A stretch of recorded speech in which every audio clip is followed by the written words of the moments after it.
Assalamualaikum warahmatullahi wabarakatuh. Baiklah, saya Rina Sahara dari Teknik Geologi 2018 kelas Indralaya akan mereview mengenai paper yang berjudul Penerapan Satelit Differential Salt Interferometry Penurunan Perpindahan Tanah dalam Hidrogeologi, di mana penerapan Synthetic Differential Satellite Interferometry Radar Aperture atau SAR dan berprinsip koheren INSAR dan pada tingkat yang rendah persistent scatter PSI digunakan dalam mengukur perpindahan tanah. Penerapan teknik ini dilakukan untuk melakukan penelitian dan pemantauan hidrogeologi, yang mana menghasilkan peningkatan karakterisasi respons spasio-temporal sistem akuifer terhadap tekanan hidromekanis yang disebabkan oleh perubahan penyimpanan air tanah. Tujuan dari kajian ini, pertama, menjelaskan bagaimana perpindahan tanah yang diturunkan dari INSAR. Kedua, mengidentifikasi keterbatasan teknik. Dan ketiga, menspekulasi potensi masa depan interferometri SAR dalam penelitian hidrogeologi. Berikutnya adalah pengumpulan data. Di sini kita menggunakan 4 data dalam penggunaan metode SAR. Yang pertama, data DEM yang bisa kita akses di website Demnas. Kedua, baseline interferometry. Dan ketiga, informasi geodetik dan hidrologis historis, di mana geodetik sendiri itu merupakan survei pemetaan dengan kegiatan pengukuran, perhitungan, pendataan, dan penggambaran bumi yang dilanjutkan dengan kajian hidrologi pada daerah telitian. Sehingga dari survei geodetik kita mendapatkan data pemadatan level air dan pompa serta sistem akuifer pada daerah telitian. Berikutnya adalah bagian metode pengukuran pemadatan sistem akuifer dan penurunan.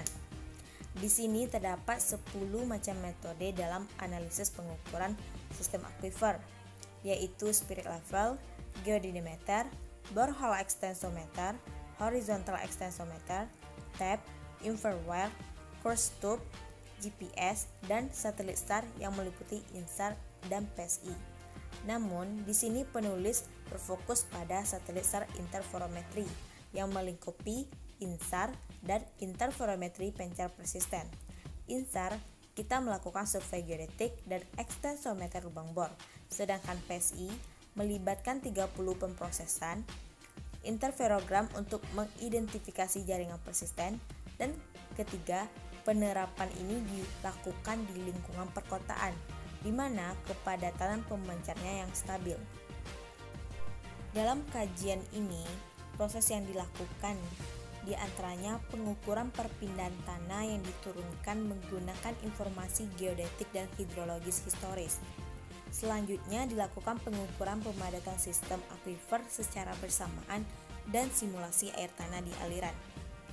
Sehingga hasil dari tingkat penurunan muka tanah dilanjutkan dengan mengaitkan pada geologi lokal, karakter hidrologi, dan proses deformasi pada daerah telitian.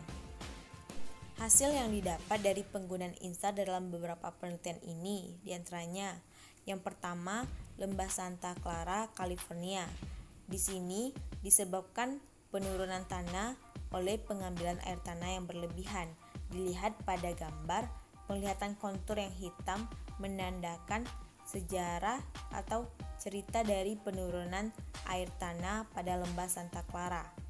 Kedua, yaitu Lembah Las Vegas, yang mana ratusan kilometer mengalami penurunan yang dipantau sejak tahun 1935 dengan teknik geodetik terestrial.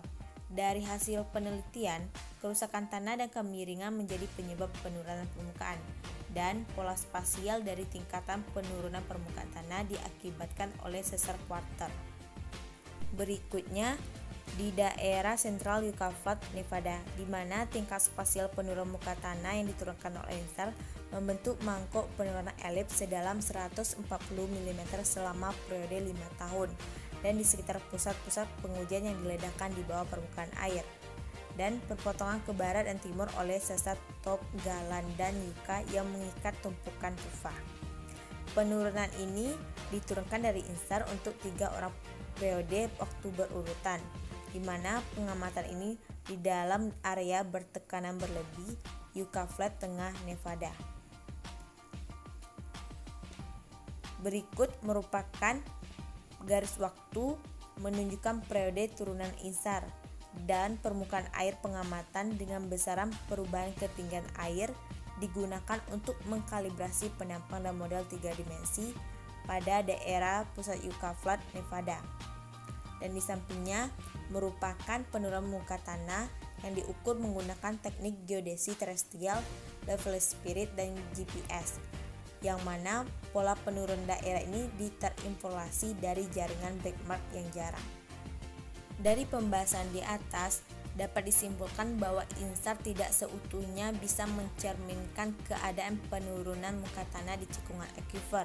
Perlunya kolaborasi antara INSAR dan PSI, di mana terdapat kekurangan INSAR, yaitu koherensi di area yang bervegetasi itu tidak maksimal. Efek kelembapan tekanan suhu mempengaruhi proses perambatan, dan terbatasnya mengakses pada lokasi yang berkompresibilitas tinggi, serta pemrosesan data yang informasinya sangat langka. Terus, perangkat lunak pengolah yang tersedia secara komersial itu membutuhkan budget yang tinggi dan kurangnya geodetik serta informasi kebenaran dasar hidrologi untuk membantu interpretasi interferogram.